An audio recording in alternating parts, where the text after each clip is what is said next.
Welcome back to Silent Screams. I'm about to share with you some of the creepiest true Japanese horror stories that will definitely make you question the next shadow you see in the corner of your room. This is not for the faint-hearted, so if you're brave enough, stay tuned.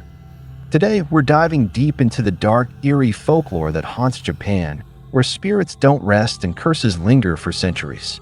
You ready? Let's go. It started as a typical weekend trip with friends. We were 5 in total: Miyumi, Kaido, Ren, and Saki. We'd all known each other since high school, and now in our mid-20s, we liked to reunite whenever we could. Kaido had heard of this little town deep in the mountains, a place few ventured to, but supposedly rich in old-world charm. It was called Sujisawa, and although I hadn't heard of it before, Kaido said it was famous for its hot springs. The road there was winding and narrow. The forest pressed in on both sides, the trees so tall and dense they blocked out most of the sunlight. It was gloomy despite being midday, and for the first time, I felt an uncomfortable chill that settled at the base of my neck. "You all right?" Yumi asked, her voice barely audible over the hum of the car engine. "Yeah, just the road. It's creepy, huh?" She nodded, and we both glanced out the window as the car sped along. The trees seemed to whisper, their branches swaying in the breeze as though something unseen was moving through them. I shook the thought away. I wasn't going to let some weird vibes ruin this trip. After about 4 hours, we arrived in Sujisawa, a small, seemingly abandoned town nestled between the mountains. The buildings looked ancient, most of them dilapidated and covered in vines. But just as Kaido promised, there was an onsen, a hot spring that supposedly had healing properties. We checked into the tiny inn near the hot spring. There was no staff, just a note and keys left at the front desk. No other guests either. "It's like we have the place to ourselves," Rin said, trying to lighten the mood. "Couldn't have planned this better." I forced a smile but couldn't shake the feeling that something was off. The silence was unsettling, as if the entire town was holding its breath. After settling in, we decided to head to the hot spring. It was located at the far end of town, a 5-minute walk from the inn. The sun had started to set, casting an orange glow over the rooftops. As we walked, I noticed something strange. There were no sounds. No birds, no insects, just silence. "I don't like this," Saki whispered, her eyes darting around. "It feels wrong." "Don't be so dramatic," Kaido scoffed. "It's an old town, probably not many people left." Still, I couldn't shake the unease creeping up my spine. The onsen was beautiful, though. The water was warm, steam rising in delicate swirls into the evening air. We all slipped in, trying to shake off the cold and the strange feeling that had settled over us since we arrived. But the feeling never really left. The longer we sat there, the more uncomfortable I became. I couldn't explain it. It wasn't the water, it wasn't the place itself. It was something in there. Thick, heavy, oppressive. Suddenly, Yumi sat up straight, her eyes wide. "Did you hear that?" "Hear what?" Ren asked, looking around. She pointed toward the trees that bordered the onsen. "There's something out there." I strained my ears but couldn't hear anything. Still, the hairs on my arms stood up. Something was out there. I could feel it too. Presence. "Relax," Kaido said, though his voice sounded more uneasy now. "It's probably just an animal." But Yumi wouldn't let it go. No, I saw something." We all turned toward the dark forest, our eyes scanning the shadows. At first, there was nothing. But then a movement. Flash of red. "I saw it," Ren whispered, his voice low and tense. "What the hell is that?" Emerging from the trees was a figure. A woman dressed in a red kimono. Her face was pale, almost ghostly, her long black hair tangled and wet. She stood motionless, just beyond the tree line, staring at us with empty eyes.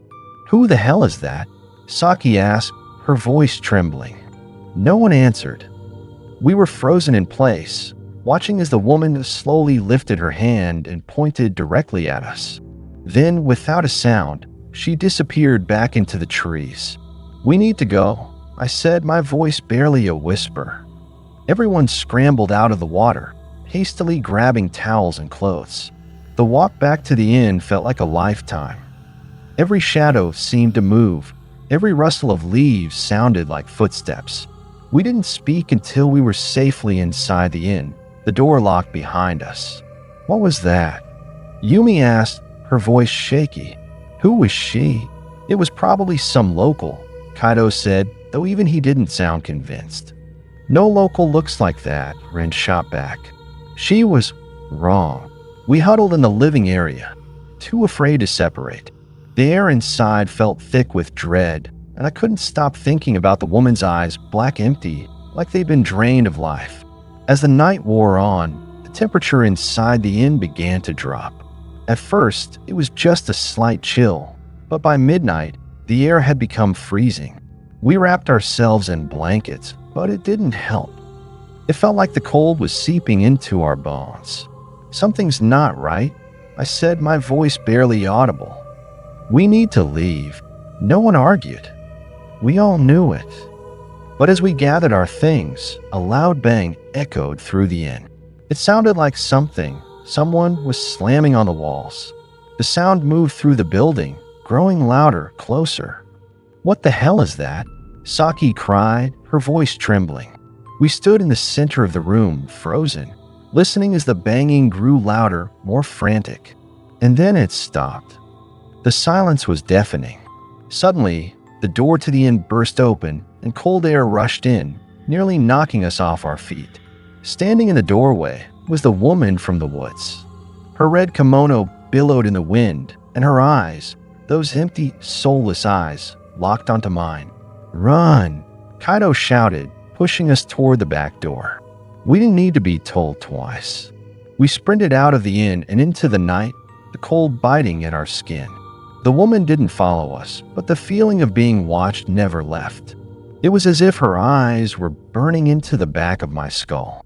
We ran through the streets of Sujisawa, the buildings looming over us like silent, watchful giants. The town felt more alive now, as though it was breathing, watching. Every shadow seemed to move. Every alley held a secret. I don't know where to go. Kaido shouted, his voice frantic. Just keep moving. I yelled back. We turned down a narrow street, our footsteps echoing off the walls. The air was thick with dread, and the further we ran, the more the town seemed to close in around us. The buildings leaned closer, the shadows deepening. It felt like the town itself was alive, hungry. Suddenly, Ren stopped dead in his tracks. Guys, do you hear that? We all froze, straining to listen. At first, there was nothing, just the sound of our heavy breathing. But then, from somewhere far off, came a sound that chilled me to the bone. It was the soft, haunting hum of a lullaby. It's her, Yumi whispered, her voice shaking. She's coming. We turned and ran again, our hearts pounding in our chests. The lullaby grew louder, closer. The streets twisted and turned, leading us deeper into the town. It felt like we were running in circles, the town trapping us in its web. Finally, we burst out onto the main road, the forest looming ahead. But just as we thought we were free, the lullaby stopped. The silence was deafening. And then, from the darkness, the woman appeared again. This time, she was closer, her eyes fixed on me. Her mouth opened, and a low guttural moan escaped her lips. Go. I screamed, pushing Yumi forward. We ran into the forest, the branches whipping at our faces, the ground uneven beneath our feet. The cold was unbearable now, seeping into our very bones. Behind us, the woman's moan echoed through the trees, growing louder, more desperate. I don't know how long we ran, but eventually the moaning stopped. We collapsed onto the forest floor, gasping for breath. The silence was overwhelming, but the feeling of being watched never left. Is she gone? Ren asked, his voice barely a whisper. I don't know, I replied, my heart still racing. We sat in the darkness, too afraid to move, too afraid to speak. The town of Sujisawa loomed behind us, its secrets buried deep within its crumbling walls. The woman in the red kimono had vanished, but I knew in my gut that this wasn't over. Something had followed us.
We sat there in a forest for what felt like hours, the cold seeping into my bones. The others were huddled around me, but no one spoke. The only sound was the occasional rustle of leaves or the snap of a branch far off in the distance. We didn't dare move. The forest seemed different now, more alive, as if the trees themselves were listening, waiting. The silence was oppressive, pushing down on me like a weight I couldn't shake. I couldn't stop thinking about the woman in the red kimono. Her face was burned into my mind, those dead, empty eyes staring through me. I could still feel them, watching, waiting for me to make the wrong move. The others must have felt it too, the way they sat stiff and motionless, their eyes darting to the shadows like they expected her to appear any second. "We can't stay here," Ren finally said, breaking the silence. His voice was hoarse, barely above a whisper. I nodded, my throat too dry to respond. "We need to get back to the car," Kaido said, standing up slowly as if any sudden movement might summon her again. "We can't stay in this forest." The car. I had almost forgotten about it. The only way out of Tsujisawa. I didn't even know how far away we were from it anymore. But it didn't matter. We had to try.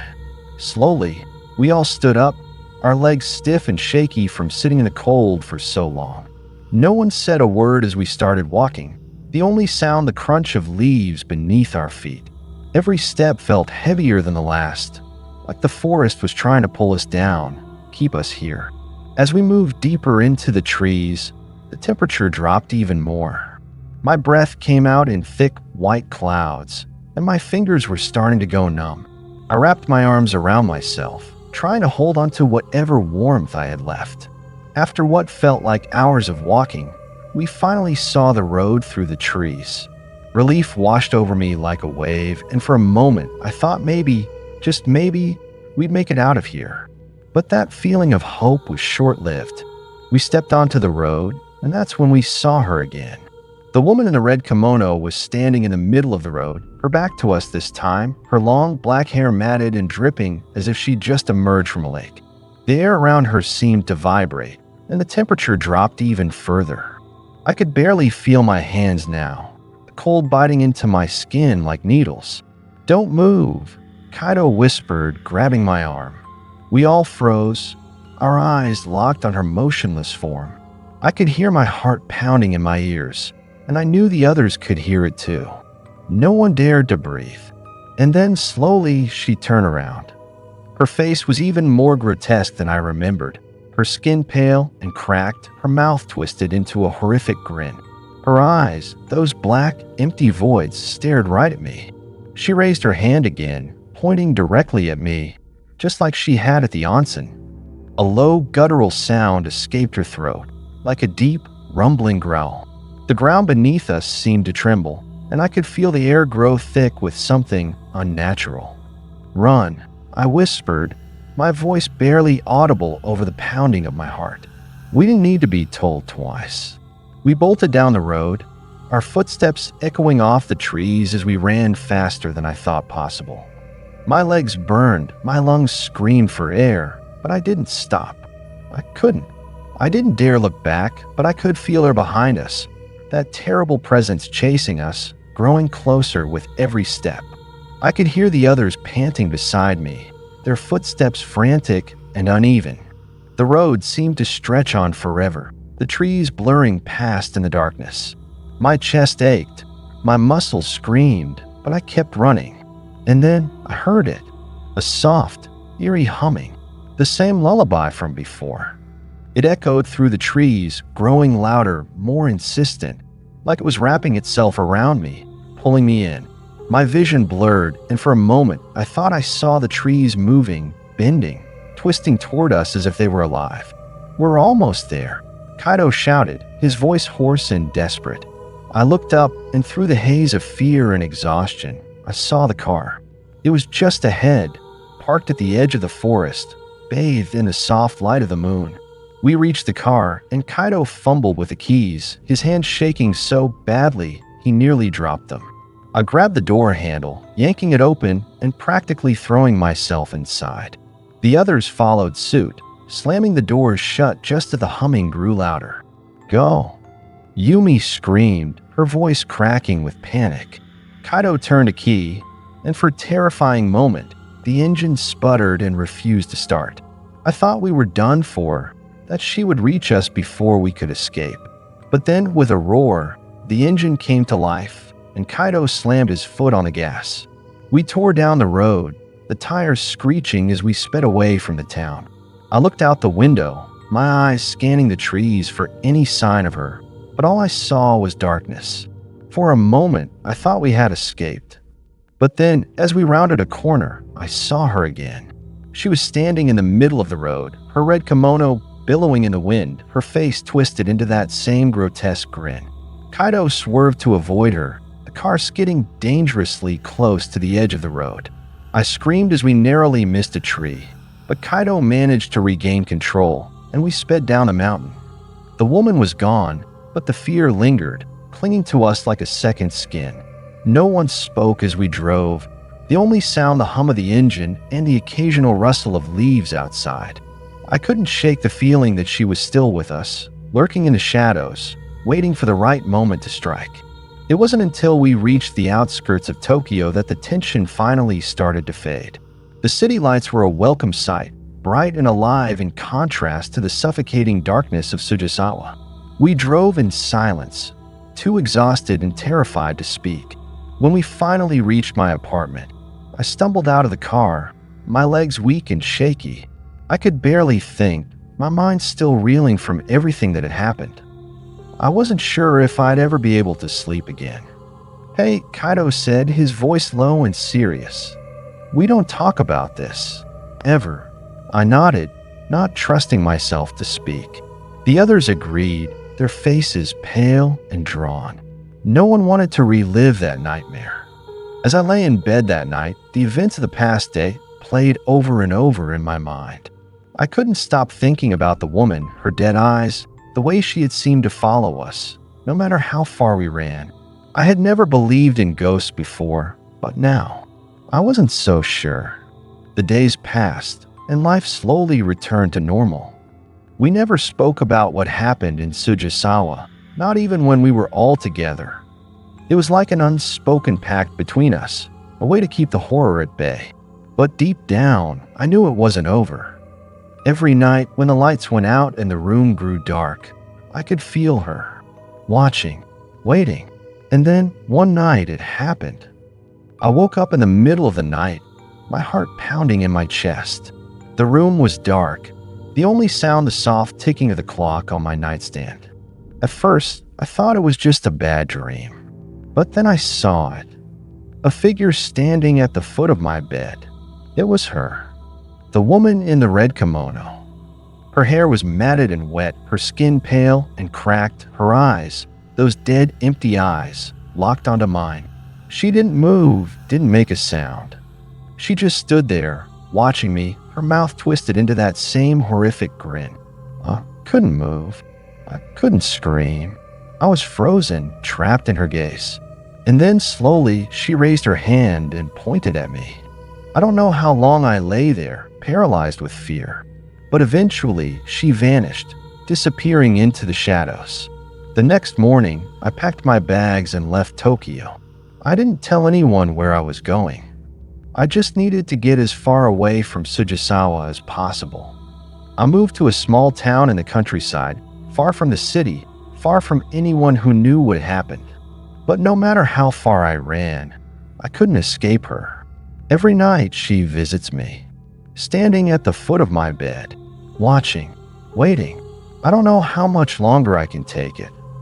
The fear is always there, lurking in the back of my mind, gnawing at my sanity. But one thing is certain. I'll never go back to Sujisawa. Not ever. Because I know deep down that she's still there, waiting for me. And one day she'll come for me. For good. Hey guys, welcome back to Silent Screams. If you're new here, then buckle up because tonight's story is going to make you rethink even the smallest decisions you make. Sometimes all it takes is one wrong choice, something as simple as trusting a stranger or taking a shortcut to lead you into your worst nightmare. Tonight's tale is one of those. A reminder that not every decision can be undone. You ready? Let's get into it. It was supposed to be just another road trip. We'd done this 100 times before, my buddies and me. I can't even remember where we were headed that night. It doesn't really matter now. All I know is that we were laughing, joking around, talking about nothing important. And then the map app went out. The road in front of us stretched on endless and dark, and I had no idea where we were. We were lost. You sure you know where we're going? Nate asked from the passenger seat, glancing at me. I shot him a sideways look, my grip tightening on the wheel. Yeah, of course. It's just a temporary dead zone. But the truth was, I wasn't sure at all. The road had become narrower, the trees crowding in on both sides like they were closing in on us. The only light came from the car's headlights, which barely cut through the thick fog that had begun to creep in. It wasn't supposed to be this hard to find a highway again. I think we should turn around, said Matt from the back seat.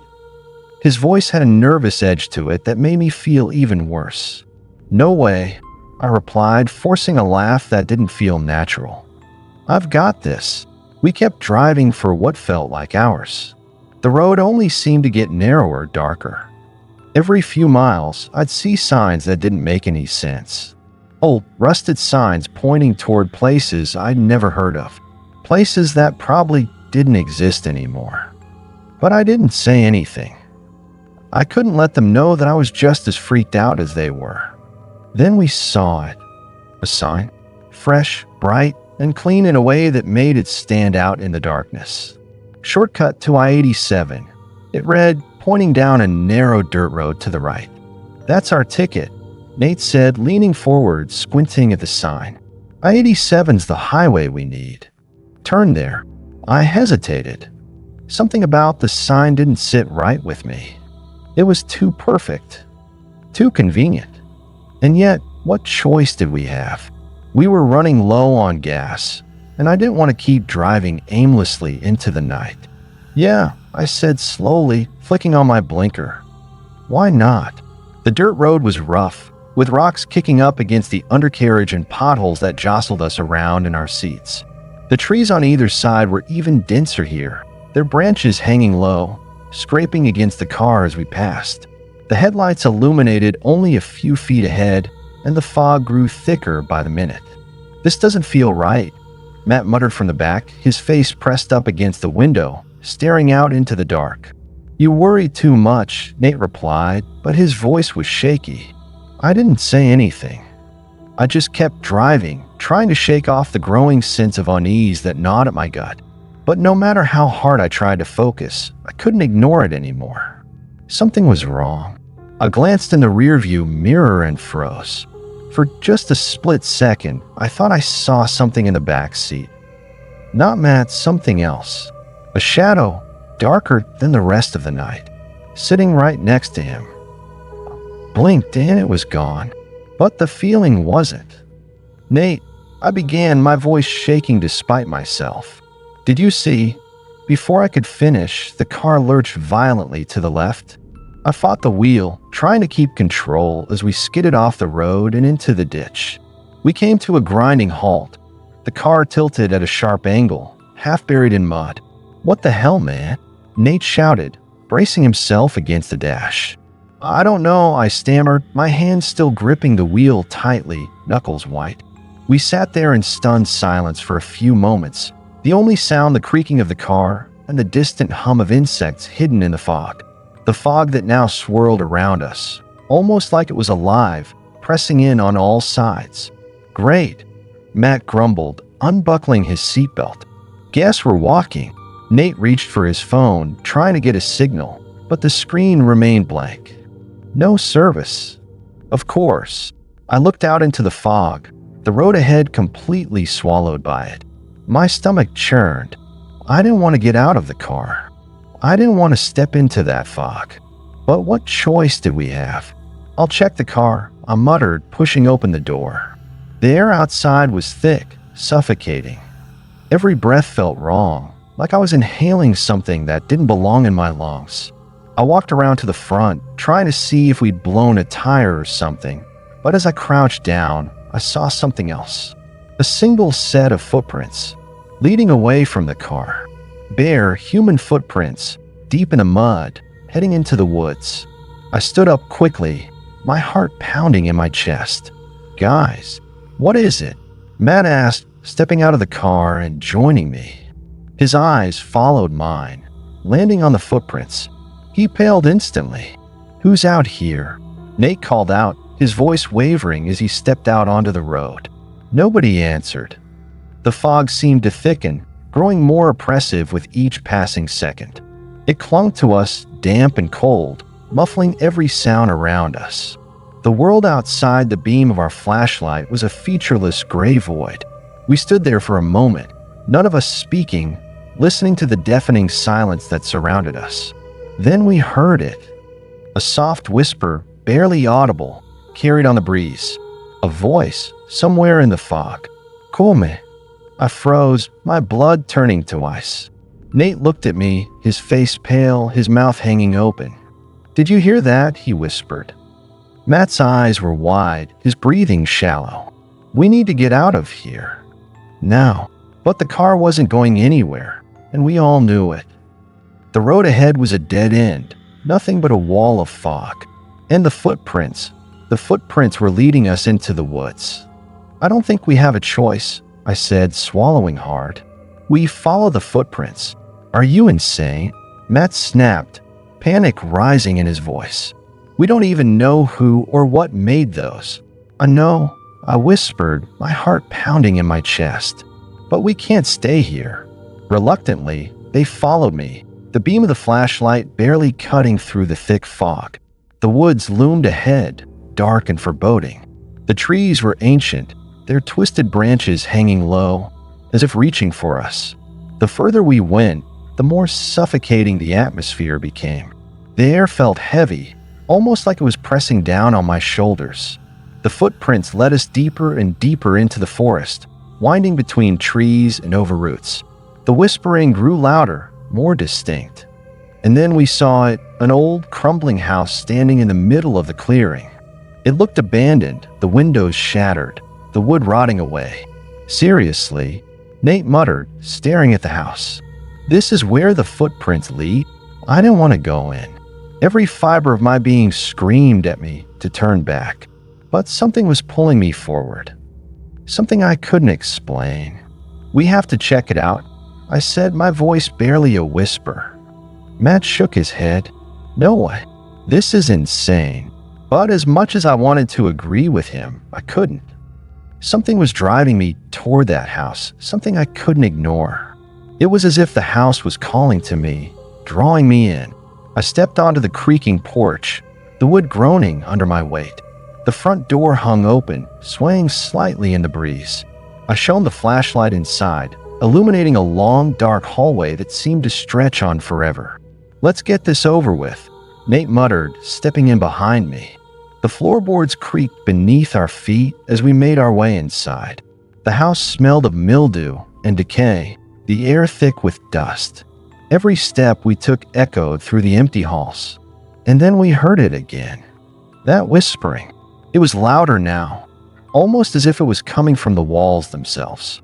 I shone the flashlight around, trying to find the source of the noise, but there was nothing.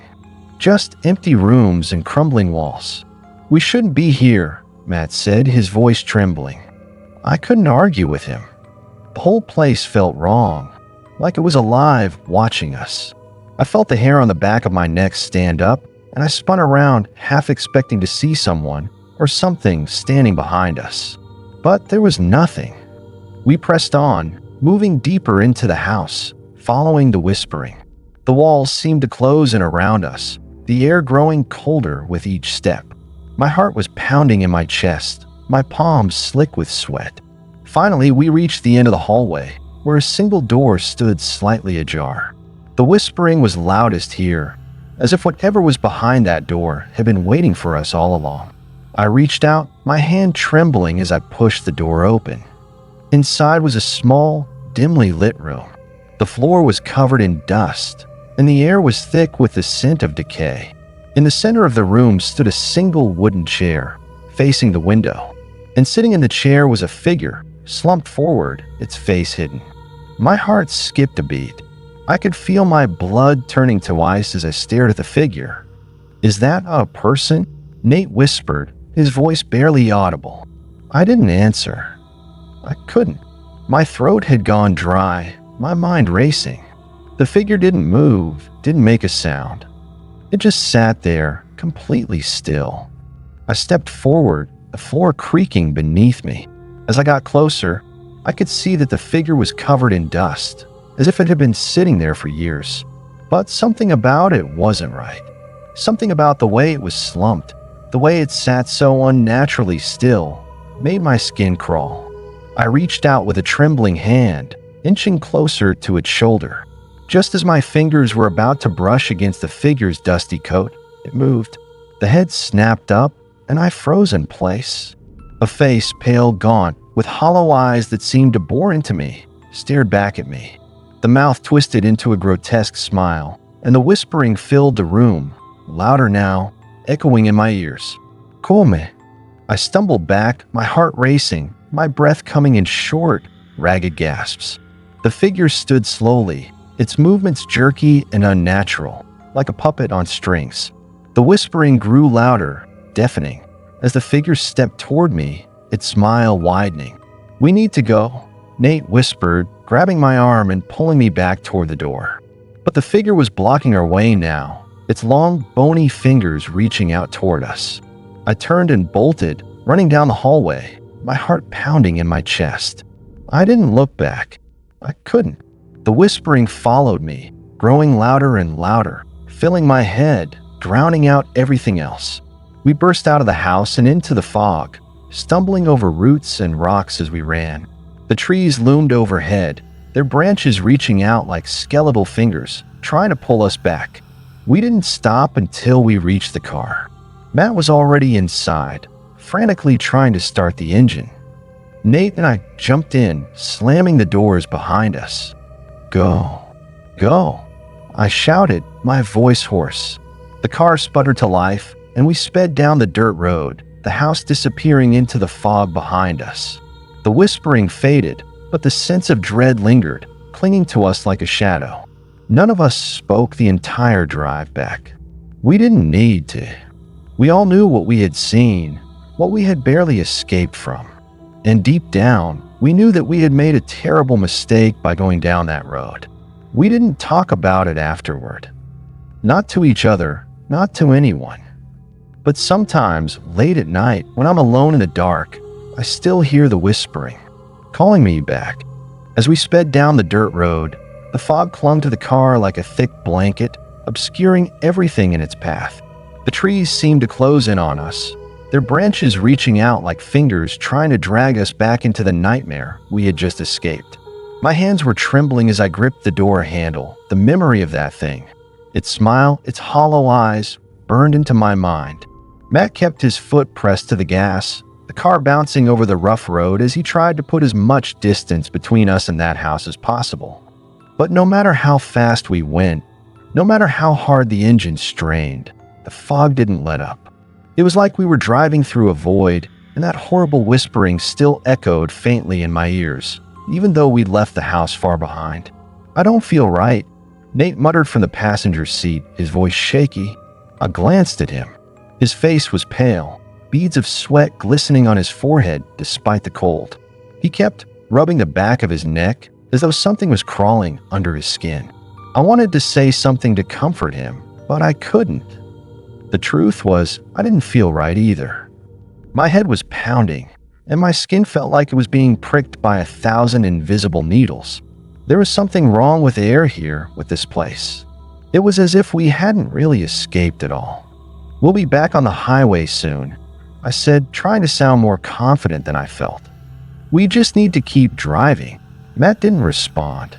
He stared straight ahead, his hands white-knuckled on the steering wheel, his eyes wide and unfocused. I wasn't sure if he even heard me. The car's headlights cut through the fog, but they barely illuminated more than a few feet ahead. It was like the world had shrunk down to just us and the car. There was nothing beyond the fog. No trees, no sky, no road, just us. And then, out of nowhere, the car jerked violently to the right. "Matt, what the hell?" I shouted, grabbing onto the dashboard to steady myself. Matt's eyes were wild, his face contorted in panic. It wasn't me. I didn't touch the wheel.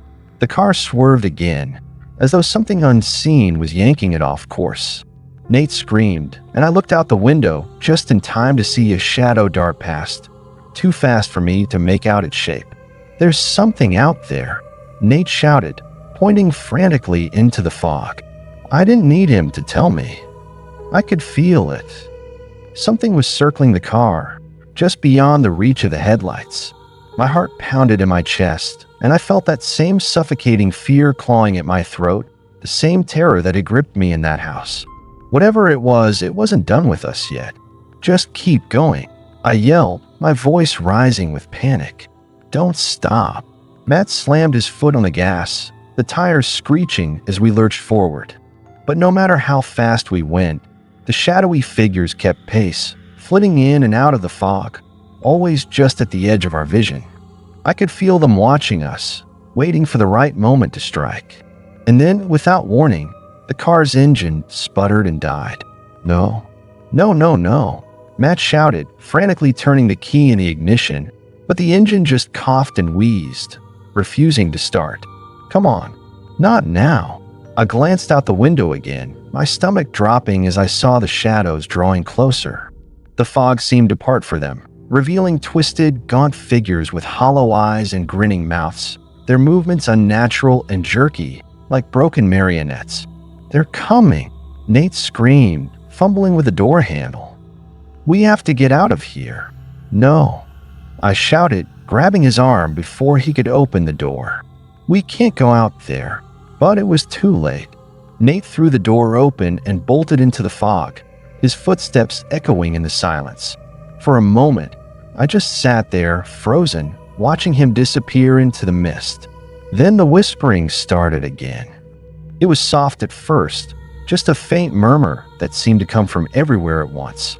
But it grew louder, more insistent, the words curling around my mind like fingers.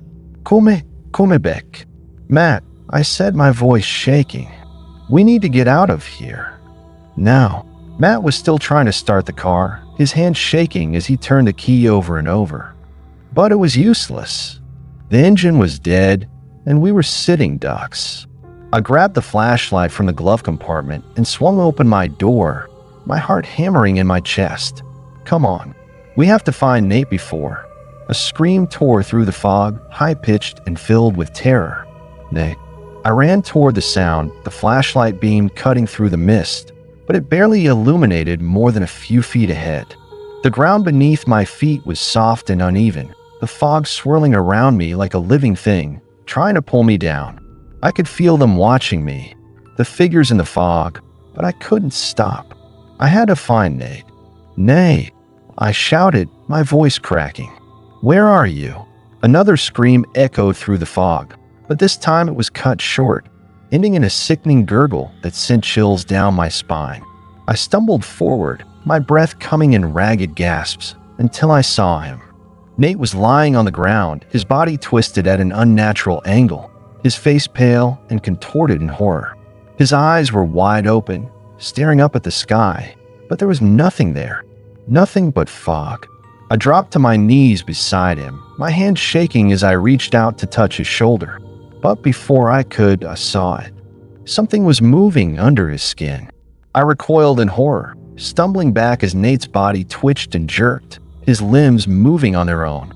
The thing under his skin, whatever it was, slithered up his neck, and I saw his mouth twist into that same grotesque grin, the same one the figure in the house had worn. "No," I whispered, shaking my head. "No, this can't be happening." But it was. Nate's body began to rise, his movements jerky and unnatural, like a puppet on strings. His head lolled to the side, and his empty eyes locked onto mine, his mouth opening in a twisted, unnatural smile. "Come," he whispered, his voice no longer his own. I scrambled to my feet, my heart racing, and turned to run, but the fog was thicker now, almost solid, pressing in from all sides. I could hear the whispering all around me, growing louder, more insistent. The shadows in the fog were closing in, their gaunt, hollow-eyed faces watching me with hungry anticipation. I ran blindly, my breath coming in short, panicked gasps. I didn't know where I was going. I just needed to get away. But no matter how fast I ran, the whispering followed, the shadows keeping pace, always just out of reach. And then I saw it, the house. I skidded to a stop, my chest heaving, my legs shaking.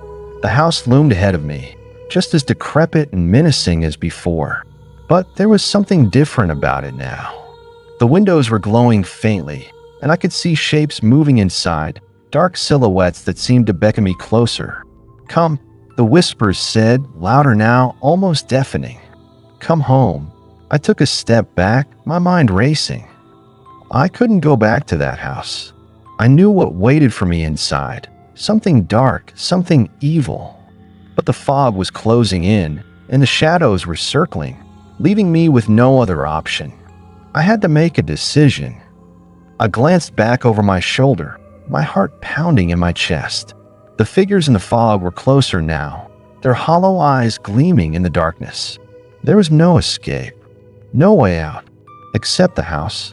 I took a deep breath, my hand shaking, and stepped forward. The fog seemed to part as I approached the house, the whispering growing louder, more insistent. The front door swung open on its own, creaking on its hinges, inviting me in. I stepped inside. The air inside the house was thick and suffocating, the walls closing in around me. The whispering was deafening now, filling my head, drowning out my thoughts. I stumbled down the hallway, my flashlight flickering, casting long, eerie shadows on the walls. I could feel it. The presence. It was here, watching me, waiting for me to make the wrong move. My skin prickled with fear, every nerve of my body screaming at me to turn back. But there was nowhere to go. The hallway seemed to stretch on forever, the walls twisting and warping as I walked. My footsteps echoed unnaturally, the sound distorted, as though I were walking through water. And then, at the end of the hall, I saw it. The door. It was the same door I had seen before, the one that led to that small, dimly lit room. The same door that had led me to that grinning figure. I didn't want to open it. I didn't want to go back in, but I knew I had no choice. The whispering grew louder, more insistent, as I reached for the doorknob. My hand trembled as I turned it, the door creaking open to reveal the room beyond. It was empty. The chair in the center of the room was gone, and the window was shattered, the glass scattered across the floor. The air was cold, and the faint sound of wind whistled through the broken panes. But I wasn't alone. I could feel it, the presence, the thing that had followed us from the moment we set foot on that cursed road. It was here, in this room, waiting for me. I took a step inside, my flashlight flickering, the beam casting eerie shadows on the walls. And then I saw it. A figure stood in the corner of the room, its back to me, its head tilted at an unnatural angle. Its clothes were torn and dirty, its skin pale and gaunt. But I knew, without even seeing its face, that it wasn't Nate. It wasn't anyone I knew. It was the thing that had been following us all along. The whispering stopped, replaced by a deafening silence that seemed to stretch on forever. I stood frozen in place, my heart pounding in my chest, my breath coming in short, panicked gasps. And then, slowly, the figure began to turn. Its movements were slow and deliberate, its head swiveling around to face me before its body followed. And when I saw its face, my blood turned to ice. It was me. The figure smiled, its hollow eyes locking onto mine, and I felt a cold, suffocating terror grip my heart. It raised a hand, beckoning me forward, its mouth twisting into that same grotesque grin I had seen on Nate. "Come," it whispered, its voice my own. I stumbled back, my flashlight slipping from my grasp and clattering to the floor. The beam flickered and died, plunging the room into darkness. And in the darkness, the whispering started again. Louder this time, closer. And then, everything went black. Hey, welcome back to Silent Screams. If you're into spine-chilling stories that'll make you second-guess what's happening around you, you're in the right place. Tonight, I've got something especially unsettling for you. A story that makes the hairs on the back of your neck stand up because it's not about strangers or ghosts in distant places. No, this one's about the person who's supposed to protect you, love you, your mom. But in this story, she's not what she seems. Get comfortable, or maybe not too comfortable, because after this, you might have a hard time sleeping. Let's jump in. It started off like any other Sunday. Mom was in the kitchen, humming to herself while she made breakfast. I could hear the sound of bacon sizzling, the smell wafting through the air, making my stomach growl. I dragged myself out of bed and stumbled downstairs, rubbing my eyes as the sunlight poured into the living room. "Morning," I mumbled, still half asleep as I plopped down at the kitchen table. Mom turned around, smiling like she always did. Her hair was pulled back in a loose bun, and she was wearing that old apron she'd had for as long as I could remember. It felt so normal, so safe. "Good morning, sleepyhead," she said in that soft sing-song voice. She placed a plate in front of me, and I dug in, not even questioning why everything felt so perfect.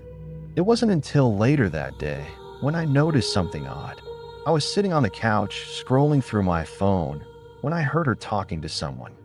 At first, I thought it was just a phone call, but the way her voice changed, lower, almost like a whisper, made me pause. I turned the volume down on my phone and listened closely.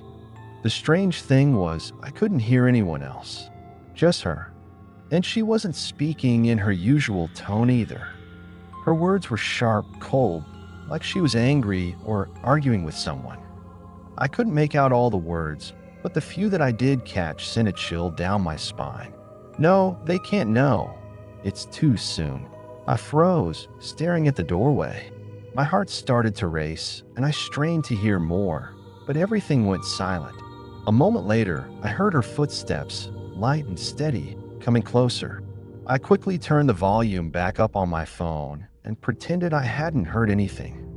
When she walked into the room, she was smiling again, the same warm, comforting smile she always had. But something was different. I couldn't put my finger on it, but it was like there was a mask over her face, like that smile wasn't real. "Everything okay?" she asked, her voice sweet and casual. I forced a smile. "Yeah, all good." For the rest of the day, I couldn't shake the feeling that something was wrong. I kept catching her glancing at me out of the corner of her eye, like she was watching me, studying me. And every time I looked back, she'd quickly turn away, pretending to be busy with something else. By the time evening rolled around, I was on edge. I didn't want to say anything, didn't want to admit that I was scared of my own mom, but I couldn't deny it anymore. Something had changed. That night, I lay in bed, staring at the ceiling, unable to sleep. My mind kept replaying her words from earlier. "They can't know. It's too soon." What did that mean? Who was she talking about? I rolled over, pulling the covers tighter around me, trying to push the thoughts away. But then I heard something. A soft creaking like footsteps on the wooden floor just outside my room. I held my breath listening. The footsteps stopped. I waited, my heart thudding in my chest, expecting the door to open. But nothing happened. Slowly, I exhaled, convincing myself it was just the house settling. But then, just as I started to relax, I heard it again. This time, it was closer, right outside my door. And then came a faint whisper, barely audible but unmistakable. "Are you awake?" My heart jumped into my throat. I squeezed my eyes shut, trying to will myself to fall asleep, to pretend I didn't hear it. But I couldn't.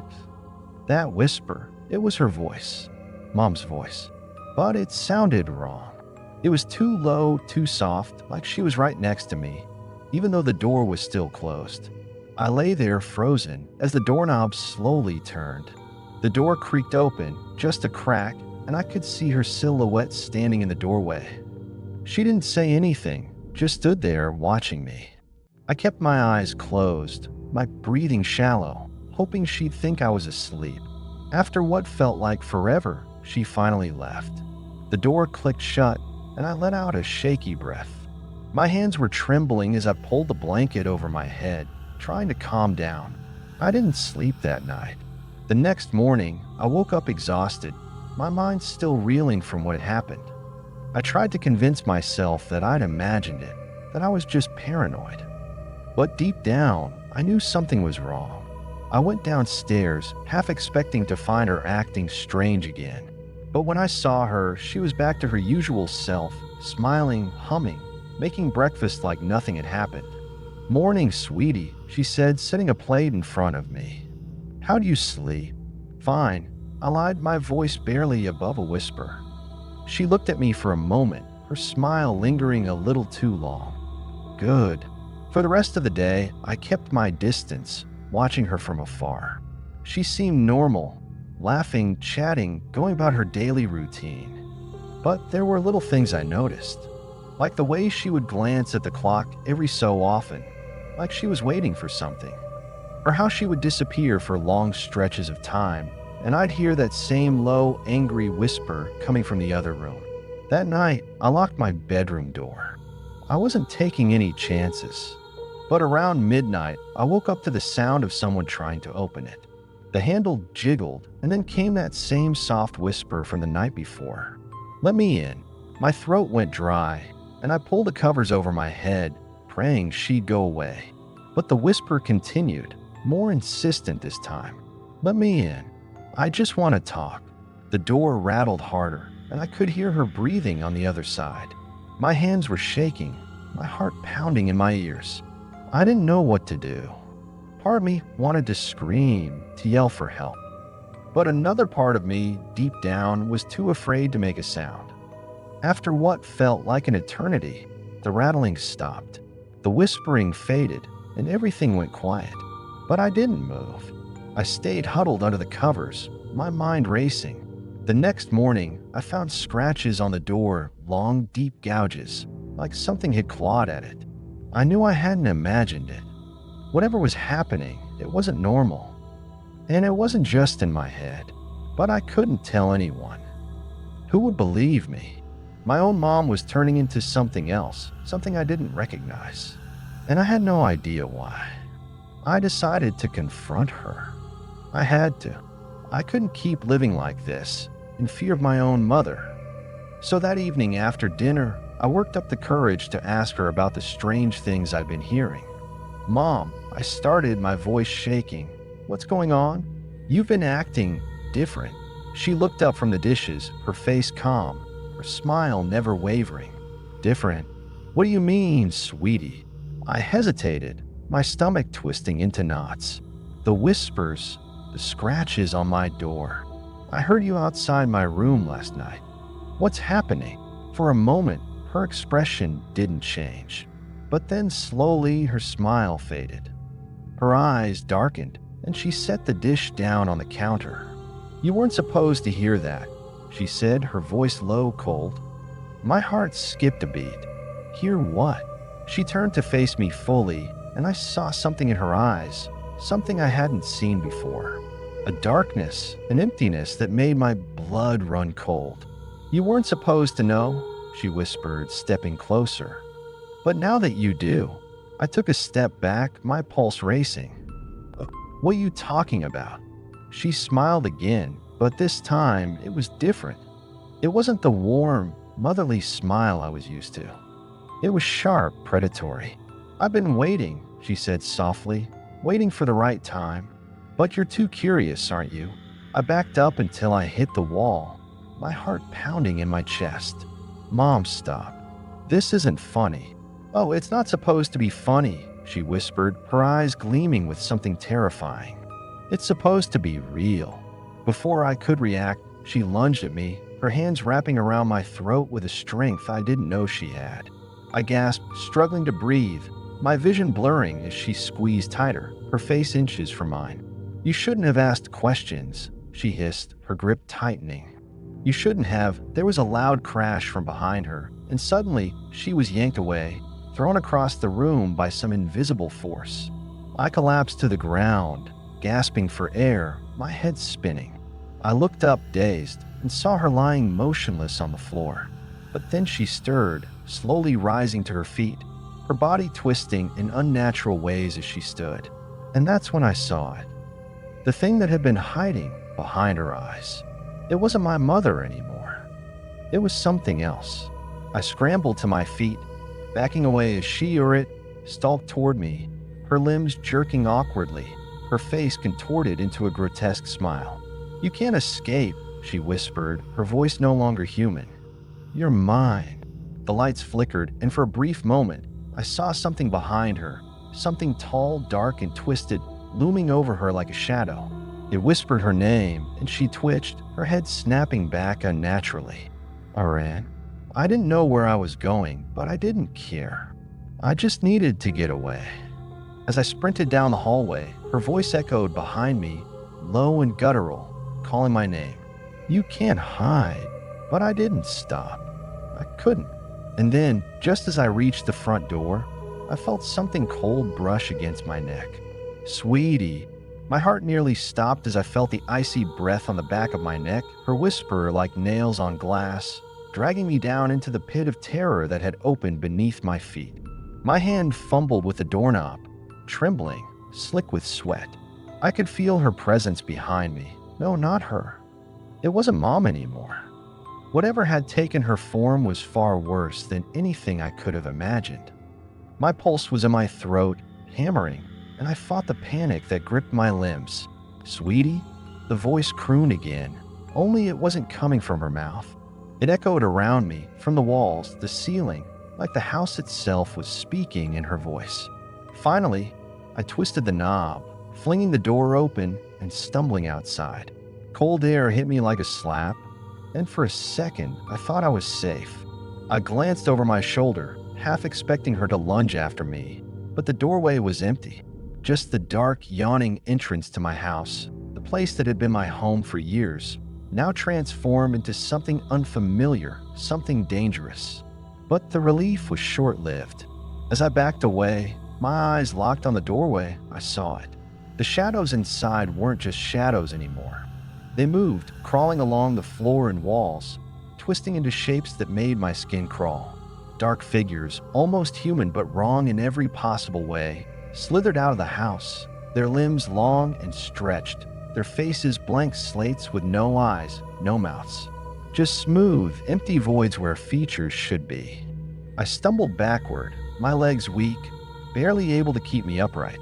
The ground felt unstable beneath me, like the earth itself was tilting. The fog that had been creeping in since the sun went down thickened, curling around my ankles like cold fingers, pulling me back toward the house. I turned and ran. The fog swallowed me up almost instantly, but I didn't care. I didn't know where I was going, but I knew I couldn't stop. My legs burned, my breath came in ragged gasps, and every part of me screamed to keep moving, to get as far away from that place as possible. But no matter how far I ran, I couldn't shake the feeling that I wasn't alone. The fog clung to me, heavy and damp, muffling the world around me. I could hear my own footsteps, uneven and frantic, but there was something else. A second set of footsteps, lighter, quicker, keeping pace just behind me. I risked a glance over my shoulder, my heart in my throat. She was there. Not running, not walking, just standing in the fog, her head tilted at an unnatural angle, her eyes, those empty, soulless eyes, locked on me. And behind her, those shadows writhed, their movements jerky and unnatural, like marionettes controlled by a drunk puppeteer. My legs gave out beneath me, and I fell to the ground, my palms scraping against the rough pavement. I gasped for breath, my chest heaving as I tried to push myself up, but my muscles were weak, drained from fear and exhaustion. The fog thickened, and I could barely see 2 feet in front of me. I could feel her presence looming closer, that cold, suffocating sensation tightening around me, like a noose slowly closing in. I scrambled to my feet, my body moving on pure instinct, driven by the primal urge to survive. I had to get away, but there was nowhere to go. The fog stretched out in every direction, endless, swallowing everything in its path. I heard a voice, no voices, whispers, dozens of them, circling me, pressing in from all sides. They weren't coming from her anymore. They were coming from the fog itself, from the shadows that crept through the mist. "Come back," they whispered, their words soft, seductive, promising safety warmth. "Come home." I shook my head, squeezing my eyes shut as if that would block out the sound, but it only grew louder, more insistent. My thoughts scattered, panic clouding every rational idea. I was going to die out here, I realized. Or worse, I was going to end up like her. Whatever she had become, it had all started like this. And then I heard it. A sound that cut through the whispers, sharp and distinct. The sound of a bell. I froze, straining to hear it again, unsure if my mind was playing tricks on me. But there it was, faint, distant, but unmistakable. The tolling of a church bell, echoing through the fog. A surge of hope shot through me. A church, a sanctuary. Maybe I could find help, shelter, something that would protect me from whatever was after me. I stumbled forward, following the sound, my legs heavy but driven by the faint glimmer of hope. The fog seemed to resist me, pulling at my limbs, but I pushed through, focusing on the bell. It grew louder, clearer, guiding me through the suffocating mist. And then, like a curtain lifting, the fog parted, and I saw it. The church, standing tall and foreboding in the distance, its steeple rising into the dark sky. The bell tolled again, louder this time, and I broke into a run, the ground firm beneath my feet once more. As I neared the church, I could see faint light spilling from the stained glass windows, casting eerie, multicolored patterns on the ground. The large wooden doors loomed ahead, and I threw myself against them, pounding with all my strength. "Please," I gasped, my voice hoarse and desperate. "Let me in." The doors creaked open, and I nearly fell inside, collapsing onto the cold stone floor. I looked up, my vision blurry from exhaustion, and saw an old man standing in the doorway, his face wrinkled with concern. "Are you all right, child?" he asked, his voice deep and soothing. I shook my head, unable to form words, my body trembling uncontrollably. He gently helped me to my feet, leading me inside. The air inside the church was warm, calm, a stark contrast to the chaos outside. Candles flickered along the walls, their flames dancing in the soft breeze. "You're safe here," the old man said, his eyes kind but filled with something else, something darker, like he knew more than he was letting on. "No one can reach you in this place." I wanted to believe him, to let the warmth of the church wash away the terror that clung to me. But something about the way he said it made my skin crawl. I glanced around the church, taking in the tall, looming crucifix at the front, the rows of empty pews, the faint echo of the bell that had led me here. "Thank you," I whispered, my voice barely audible. "I don't know what would happen, but..." He smiled gently, cutting me off. "There are things in this world, child, that we are not meant to understand. Forces older than time itself. And once they've chosen you, there's no going back." My blood ran cold at his words. Chosen me? The old man nodded slowly, his eyes darkening. You've been marked by her, the one who took your mother. She won't stop, Not until she has you too. A chill ran down my spine, and I took a step back, my heart pounding in my chest. What do you mean? What took my mom?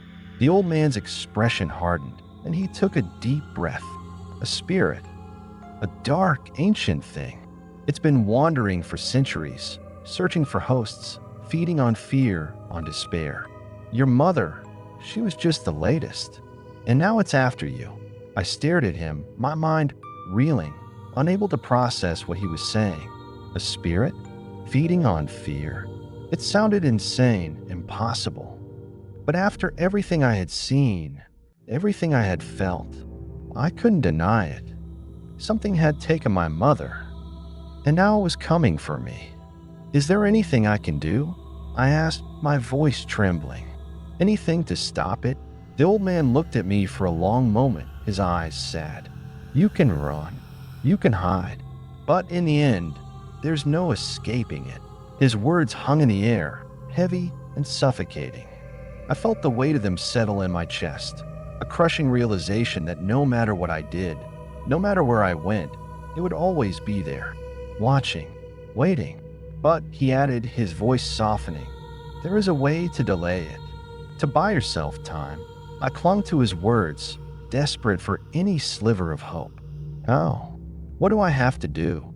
The old man hesitated for a moment, then reached into his robe and pulled out a small worn book. This, he said, handing it to me, contains a ritual. It's dangerous, but if done correctly, it can bind the spirit, keep it at bay. But be warned, it's not a permanent solution. It will only buy you time. I took the book from him, my hand shaking. The cover was old, cracked leather, and the pages inside were yellowed with age. I didn't understand the symbols written on them, but I could feel the power emanating from the words, like they were alive. How much time? I asked, my voice barely above a whisper. The old man's expression darkened. A few days, maybe a week, but no more. My heart sank. A week? That was all I had. But it was better than nothing. It was a chance to survive, to figure out what to do next. I nodded, clutching the book tightly. Thank you, I whispered, feeling a faint glimmer of hope flicker inside me. The old man smiled sadly. Be careful, child. The spirit won't stop. It will follow you wherever you go. And when the time comes, you'll have to face it. I swallowed hard, the weight of his words sinking in. I didn't know how I was going to face it. I didn't even know if I could. But for now, all I could do was run. I turned toward the door, glancing back at the old man one last time. I'll be careful, I said, my voice steady despite the fear gnawing at my insides.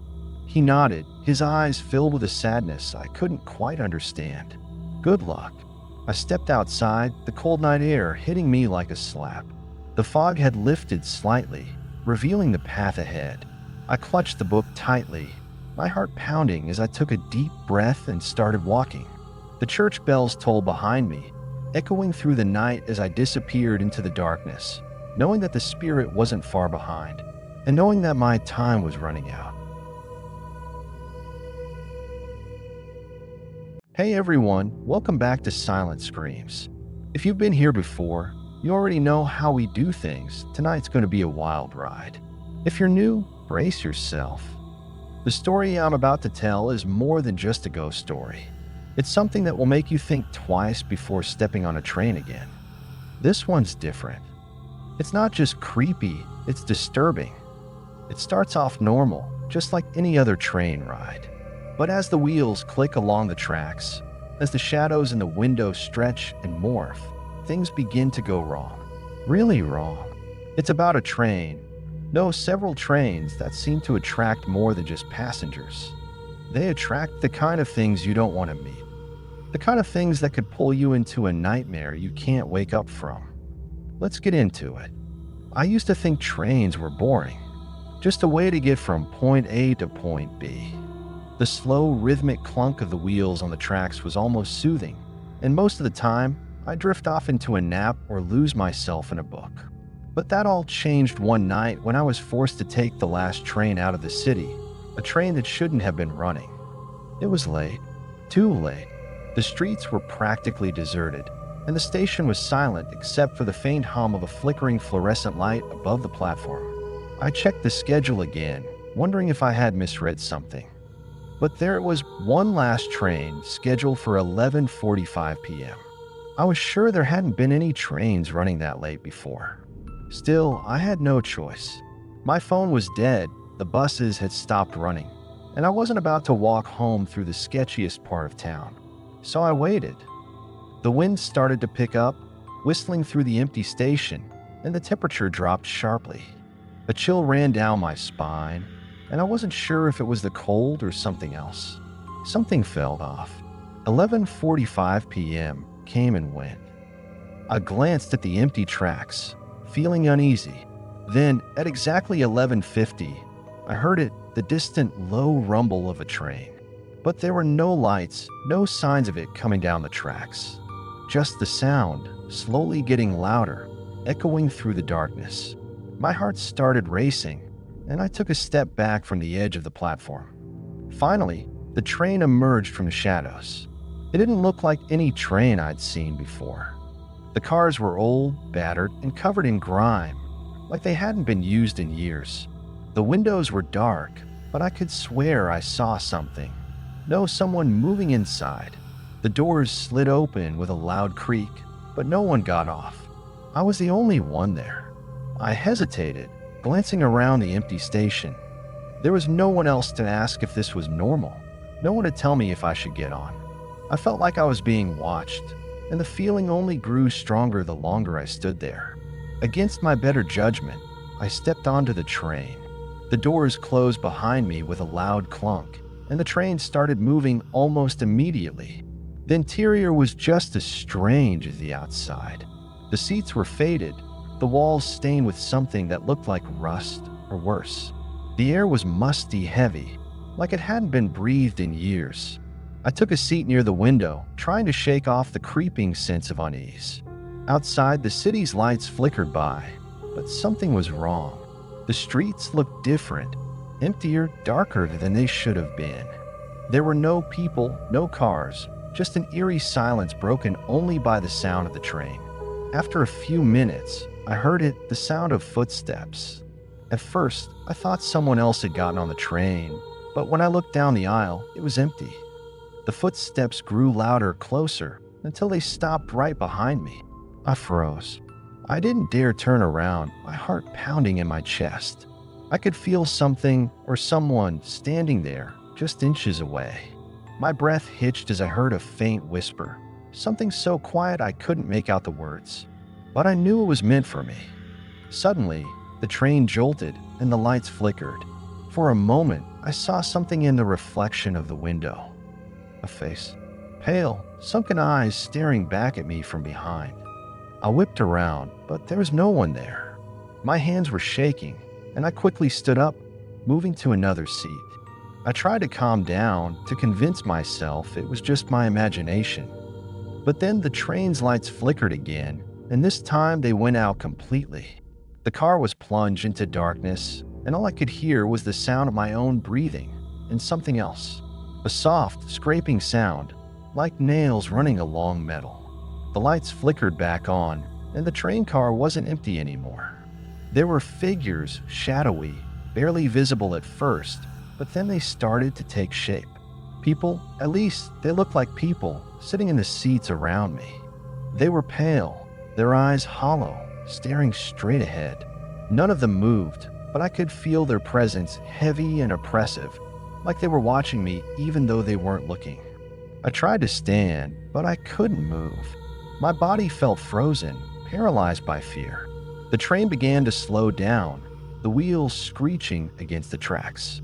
I prayed for it to stop, for the doors to open, so I could get off and never look back. But when the train finally did stop, the station outside wasn't familiar. It wasn't the one I was supposed to get off at. It wasn't any station I recognized. The platform was crumbling, overgrown with weeds, and the air was thick with fog. I tried to stand again, and this time I could move. My legs were shaking, but I forced myself to walk to the door. As I passed the other passengers, I noticed something. Each of them had a faint, ghostly glow around them, like they weren't fully there. My breath caught in my throat when one of them turned their head slowly toward me, their eyes empty, their mouth twisted into a silent scream. I ran for the door, nearly tripping over my own feet. The doors slid open, and I stumbled out onto the platform. The train pulled away behind me, disappearing into the fog as quickly as it had come. I was alone again, or at least I thought I was. As I tried to make sense of where I was, I heard a sound, faint at first, but growing louder. Footsteps coming from the tracks. I turned slowly, my heart pounding in my ears. Through the fog, I saw them. Figures walking along the tracks, their faces blank, their movements jerky, unnatural. One of them stepped forward, a tall figure in a conductor's uniform. His face was gone, his eyes sunken and hollow, and he held a glowing lantern in one hand. He didn't speak, didn't move toward me. He just stood there watching as the others began to close in. I backed away, my mind racing. I didn't know where to go, didn't know what to do. The station stretched out before me, endless, like there was no way out. The fog thickened, swallowing the figures in front of me, but I could still feel them, still hear them coming. And then, just as I thought I couldn't take it anymore, I heard it, the sound of another train. It came out of nowhere, its whistle piercing through the fog. I turned toward the tracks, desperate, hoping it was my way out.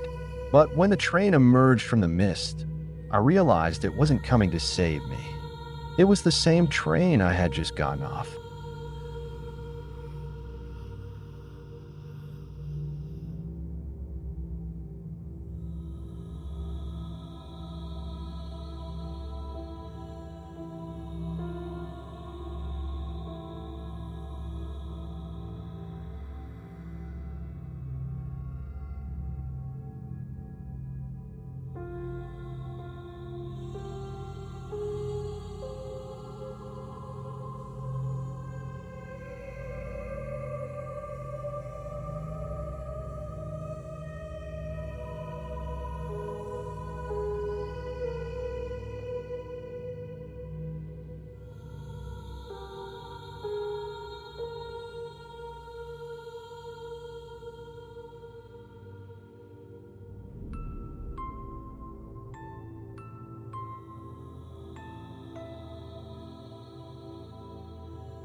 The train's whistle screamed through the fog, louder and more piercing than before. My legs froze beneath me, my body unwilling to move. It was like the cold had seeped into my bones, rooting me to the spot as the same decrepit train I had just escaped barreled toward me. The lights flickered dimly, casting eerie shadows that danced in the mist like ghosts. I didn't understand how it could be back so soon. I had just gotten off it. My mind was racing, trying to make sense of the impossible. But there was no sense to be made. The world had twisted into something foreign, something horrifying. The figures on the platform, the ones that had been stalking me moments before, began to vanish into the fog as the train approached. But the conductor, the tall figure with the hollow eyes, remained. His lantern flickered in the mist, casting a dim, unnatural glow over his gaunt face. He turned his head slowly toward me, his eyes fixing on mine, and then he smiled. It was the kind of smile that didn't belong on a human face, something too wide, too unnatural. My stomach churned, and the hairs on the back of my neck stood up. His teeth were sharp, glistening in the dim light as though they had never been used for anything good. The train screeched to a stop beside me, and for a moment, everything was still. The doors slid open, and the conductor motioned with his lantern, beckoning me to step aboard. "No," I whispered, my voice barely audible over the hissing of the train. But the conductor didn't move. He stood there, smiling, waiting. And I realized with a sickening certainty that I didn't have a choice. I could feel something pulling me toward the open doors, something unseen but impossibly strong. My feet began to move on their own, slowly at first, then quicker, until I was standing at the threshold of the train. I glanced over my shoulder, hoping, praying for some kind of escape. But the station behind me had changed. The tracks stretched out into the fog, and the platform was empty.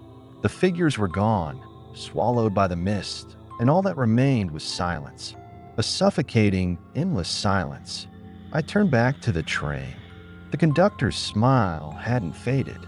It seemed to grow wider the closer I got, his hollow eyes glinting with something dark and malicious. Every instinct screamed at me to run, but my body refused to listen. My legs carried me forward, and before I knew it, I was back inside. The doors slammed shut behind me, sealing me in. I stumbled into the car, heart racing, and looked around. It was the same as before, the same dim, flickering lights, the same musty, stale air. But this time it felt different. Darker, colder. And then I saw them, the passengers. They were all there, sitting in their seats, staring straight ahead with those hollow, vacant eyes. The ghostly glow that had surrounded them earlier was stronger now, more pronounced. Their skin was pale, almost translucent, and their faces were twisted into expressions of silent agony. My breath caught in my throat as I realized something horrible. These weren't just passengers. These were souls, trapped souls. And somehow I was next. I tried to move, tried to run, but the floor beneath me felt like quicksand. My feet sank into the ground, pulling me deeper, holding me in place as the air grew colder. The sound of whispering filled the car, low and unintelligible at first, but growing louder, more insistent. I looked around frantically, searching for the source of the voices, but there was no one speaking. The passengers remained still, their eyes fixed ahead, unblinking. The whispers weren't coming from them. They were coming from the walls. I spun around, my heart pounding in my chest, as the whispers grew louder, more frantic. The walls seemed to pulse with them, the metal vibrating with an energy that made my skin crawl. It was as if the train itself was alive, alive and hungry. I needed to get out. No. I stumbled down the aisle, desperate to reach the door at the end of the car. My legs felt heavy, like lead, and every step took more effort than the last. The air around me was thick, oppressive, pressing down on my lungs like a weight. The whispers followed me, echoing in my ears, growing louder with every step. As I reached the door, I grabbed the handle and yanked it hard, but it wouldn't budge. I pulled again, harder this time, but it was stuck. Panic surged through me, and I pounded on the door, shouting for help. even though I knew no one could hear me. Suddenly, the whispers stopped. The silence that followed was even worse than the whispers. It was suffocating, crushing.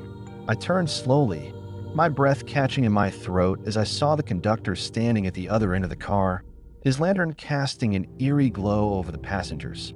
He started walking toward me, slowly, deliberately, his steps echoing in the silence. The smile on his face was gone, replaced by a look of cold, unfeeling malice. His eyes, once hollow, now burned with something dark and ancient, something that had seen centuries of suffering. I backed away, pressing myself against the door, my heart hammering in my chest. The conductor stopped a few feet in front of me, his gaze locking onto mine. "You shouldn't have come back," he said, his voice low and cold. I opened my mouth to speak, but no words came out. My throat was dry, and my mind was racing. I didn't know what to say, what to do. I just wanted to leave, to get away from this nightmare. The conductor raised his lantern, and the glow intensified, filling the car with a sickly yellow light. The passengers began to stir, their bodies twitching and jerking as though they were being pulled by invisible strings. Their hollow eyes turned toward me, and I felt a wave of nausea wash over me. "Get off the train," the conductor said, his voice echoing in the car. "Get off before it's too late." I didn't need to be told twice.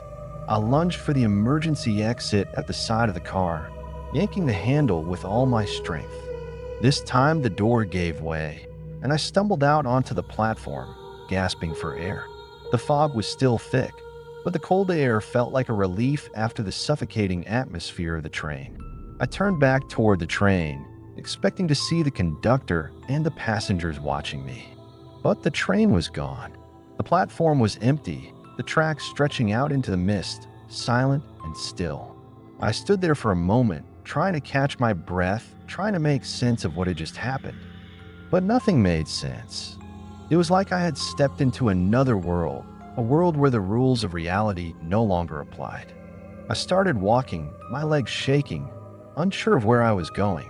The fog swirled around me, thick and impenetrable, and the sound of my footsteps echoed in the stillness. I didn't know how long I had been walking when I saw it, a faint light in the distance, flickering through the mist.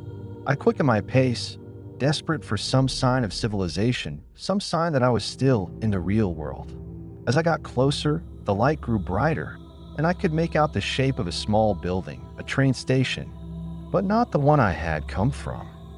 It was old, much older than the station I had boarded the train at. The roof was sagging, the walls covered in ivy and grime, but there was light coming from the windows, a warm, inviting glow that cut through the cold darkness. I hesitated for a moment, my mind screaming at me not to go inside, but I didn't have a choice. I needed answers. I needed to know what had happened, why I had been on that train, why I had been chosen. I pushed open the door and stepped inside. The station was empty, but it didn't feel abandoned. The air was warm, almost comforting, and the flickering glow came from a small fireplace in the corner. There was a wooden bench in the middle of the room, and I sat down, my legs trembling beneath me. I sat there for what felt like hours, trying to piece together the events of the night. But no matter how hard I tried, I couldn't shake the feeling that I had escaped something far worse than I could ever comprehend. Something ancient, something evil. As I stared into the flickering flames, I heard it again, the faint, distant whistle of a train echoing through the night. But this time, I didn't run. I stayed seated, watching the flames dance in the hearth, waiting for the sound to fade into the distance. And when it finally did, I knew that I was safe. For now.